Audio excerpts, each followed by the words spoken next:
Hi guys, I'm Adam Wilborn from WhatCulture. And I'm Specky Lynch. And don't forget, if you want to listen to the news as a podcast, if you are out and about, you can do so by searching for WhatCulture Wrestling on either iTunes, Spotify, or wherever you get your podcast from. But coming up today, a legend looks set to return for the Royal Rumble. An even bigger legend has signed a new WWE contract. Speaking of signing WWE contracts, a load of new recruits have signed up at the Performance Center, and one of them is going to feature on NXT tonight. And we've got the first proper look at AEW Dynamite's Bash on the Beach set.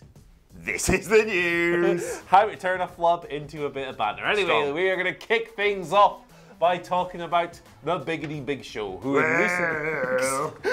recent weeks has returned to a level of prominence in WWE, almost said WCW there, that a lot of people didn't see coming. Hey, and 2 weeks and he hasn't turned heel yet. Exactly, so it's coming, Phil, isn't it? It's coming. Yeah, it's definitely coming. He's aligned with Kevin Owens and Samoa Joe in their ongoing war against Seth the Chef, AOP, and now Buddy Murphy. Lots going on in this week's Fist Fight main event, which was a load of fun.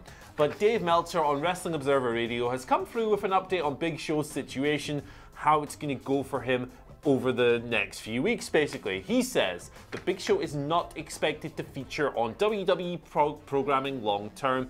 This isn't, you know, a full-time TV return for Big Show, and no one should really be surprised by that because that's kind of like the pattern that his career has followed in recent years. He was brought in as what Dave describes as a short-term favor. So the thing here was that Rey Mysterio was originally going to be the third man in this trio against the heels, but Rey, of course, is now preoccupied by Andrade. So WWE, they were like, hey, this babyface side, it's a little short-handed.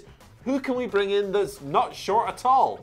The world's largest athlete. Complete opposite of Rey Mysterio. Yeah, so they're obviously going to keep chugging along with this for maybe another week or two. Maybe they'll have time to fit a heel turn in. It wouldn't be a Big Show comeback without one, after all, before Rey presumably slots back into this program once he has concluded his business with Andrade. So, you know, it's probably about the perfect length of time for a Big Show comeback, really, isn't it? Because, you know, he's 47 years old, but he's been lots of fun over these past few weeks, and you don't want him to burn that out. Yeah, and I think this news should come as good news to most people as well. I think you're right. I think it was a nice little surprise that we had when he turned up on Monday Night Raw, but also fans will now be reassured that they're not going to sort of drag this one out and make him long-term on WWE programming, because whilst it's nice to see him, there are obviously younger, fresher, better talents that you want to see rise up the ranks and be used in those prominent positions. And I realise, as I say, younger, fresher talents, we're talking about Rey Mysterio, who's about 40 odd or whatever, but he looks great for his age. I should point that out.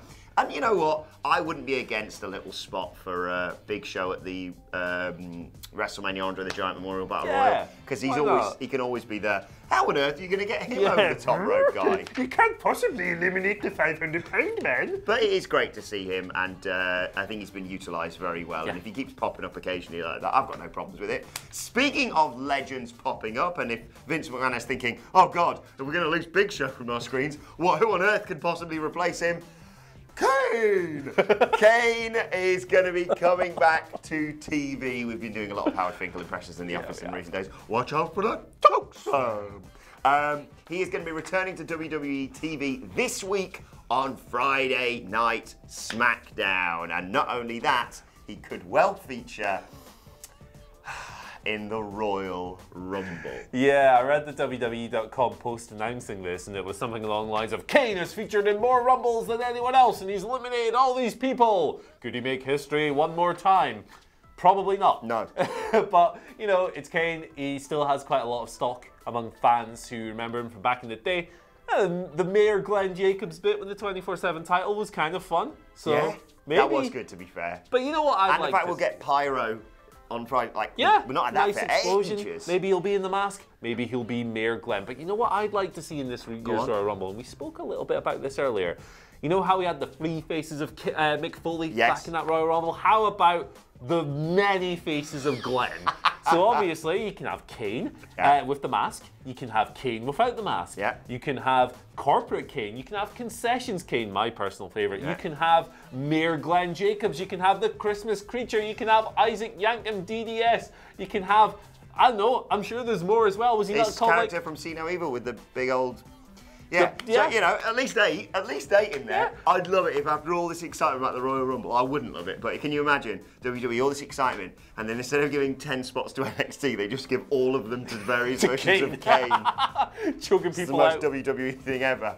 But yes, he may well feature in the Royal Rumble. I'll be honest, as much as I would prefer his spot to go to a rising star in NXT or whatever, his pyro, when it used to properly go off, used to absolutely scare the crap out of me every time. And if you've ever been in attendance when it goes off, it shocks you even if you know what's coming. So he'd almost be ideal for sort of, you know, when it gets a bit boring, like sort of 12, and you're like, oh, okay, we're getting to the, you know, you're just chucking Kurt Hawkins out now.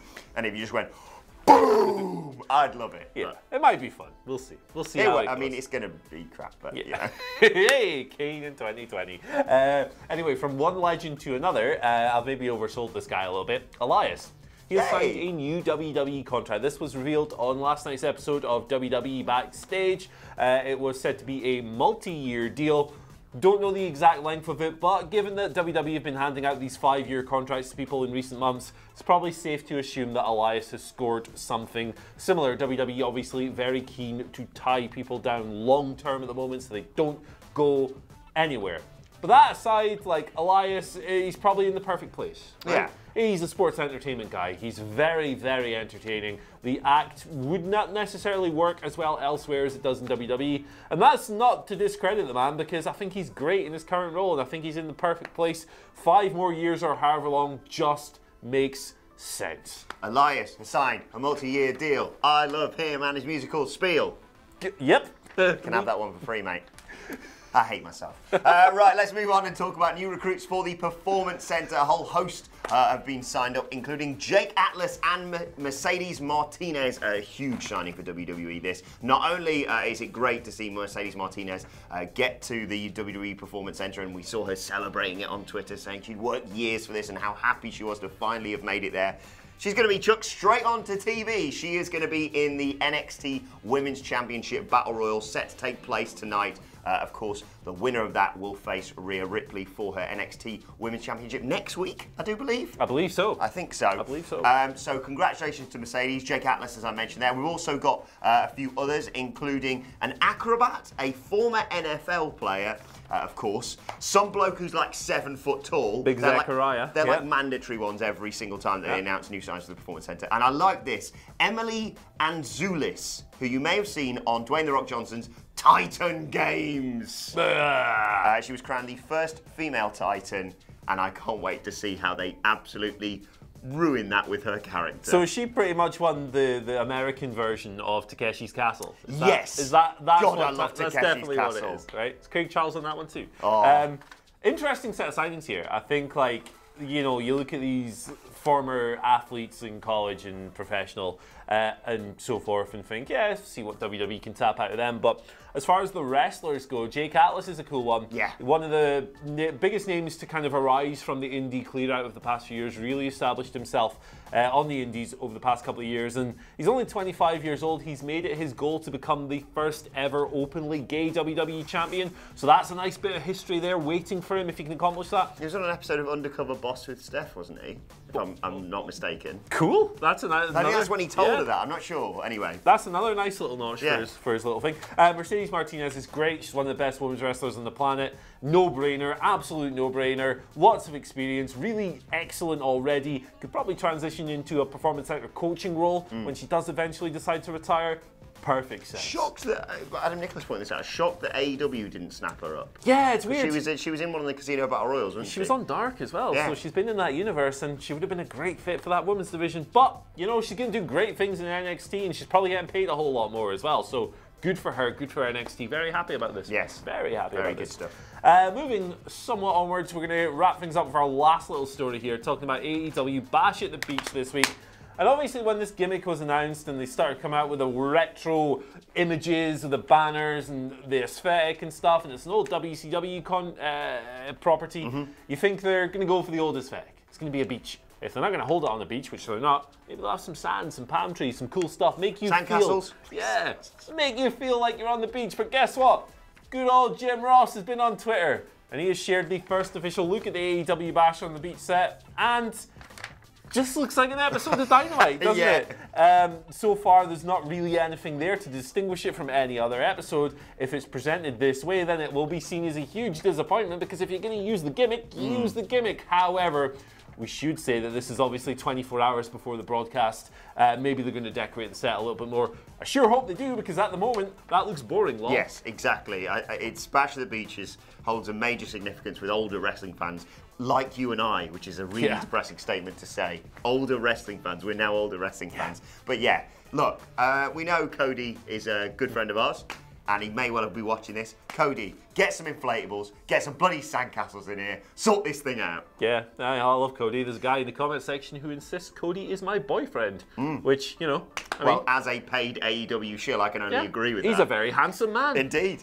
But yeah, I'm excited to see that. Wednesday nights, the best nights for wrestling. Yeah. NXT and AEW are going to be mint tonight. Right, let's move on to your Twitter questions at WhatCulture WWE. Of course, if you want to get in touch with us.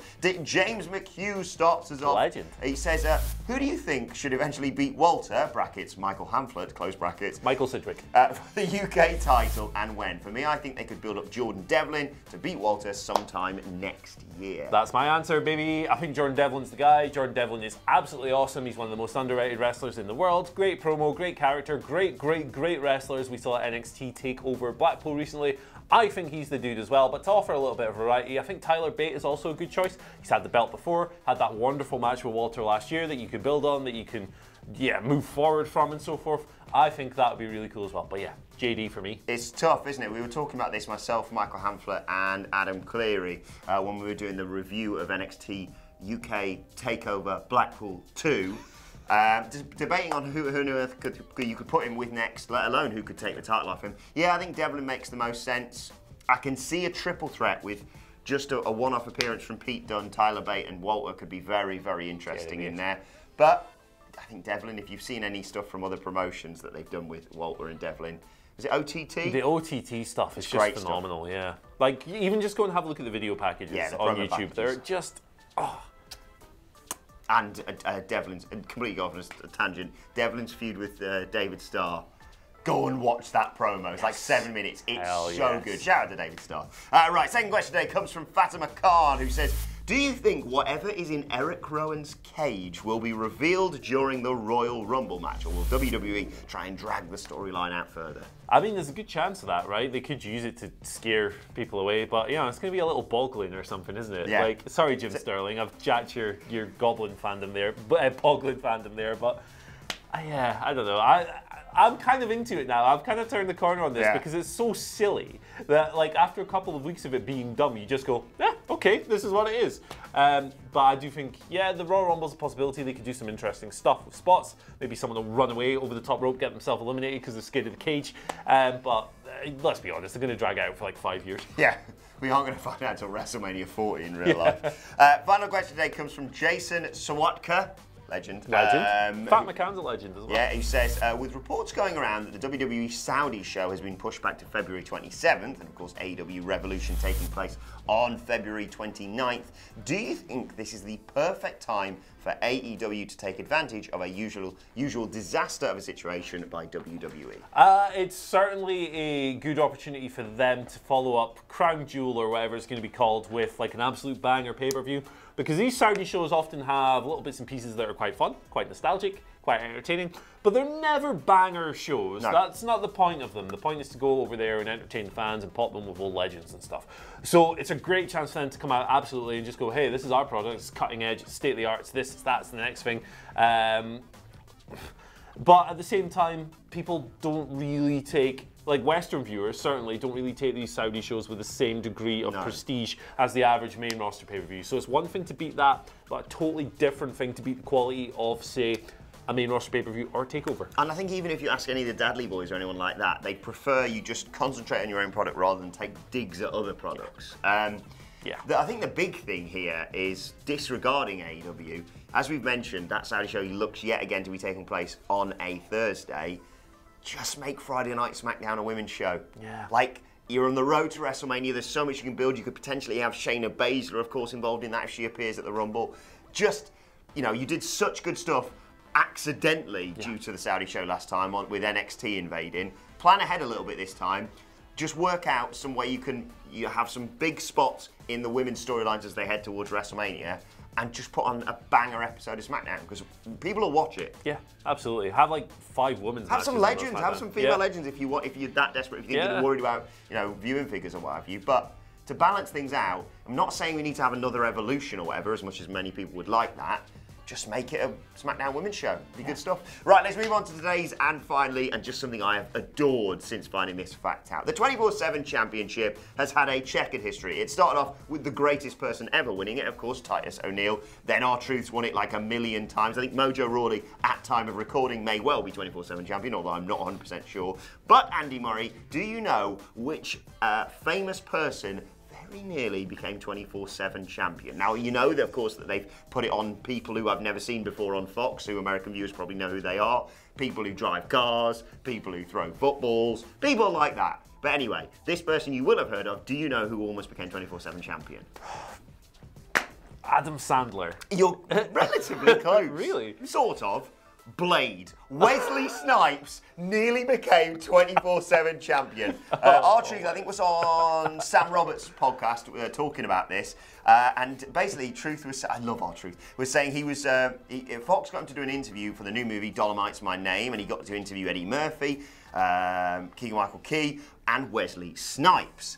And Wesley Snipes was talking about becoming the first actor to become 24/7 champion. He said, Wesley Snipes had his hand on his chin while I was interviewing him, and he was contemplating on what to do, what he has on his schedule, because he thinks he's going to go to the Staples Center and try and win the title. Oh, that would have been great. I would have loved Wesley Snipes. Especially if he did it in full Blade garb as well. This is going to be a fun one in the comments. Which actor should win should be the first person to win the 24/7 championship? Yeah. And you can't have The Rock. Yeah, you can't have like Mickey Rourke from The Wrestler or anything like that either. Keep it cool. Brendan Fraser. Is that the one from The Mummy? Yes. I love him.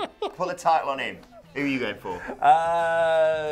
Jeff Bridges. As the dude. Yes. Why not? And of course, the guy who shows up off the pay-per-views on the front row looks exactly like him as well.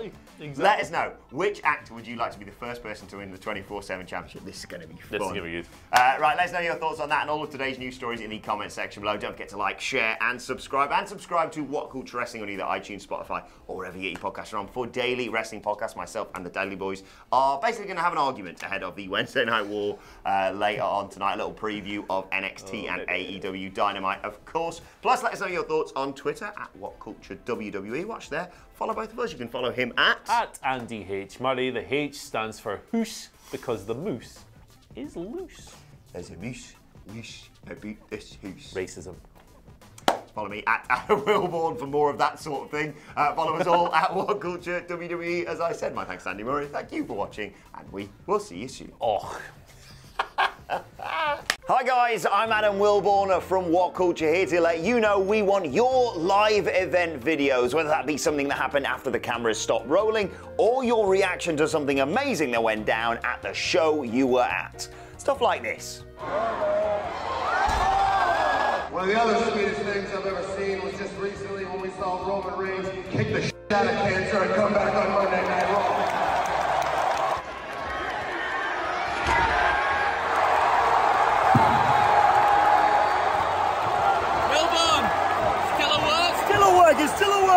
So make sure you send them to us in all the usual ways. You can tweet them at us, you can send them to us on Facebook, you can email them to us. Hell, if it's your sort of thing, you can stick them on a memory stick and post them to What Culture. But the one thing you need to remember is good, bad.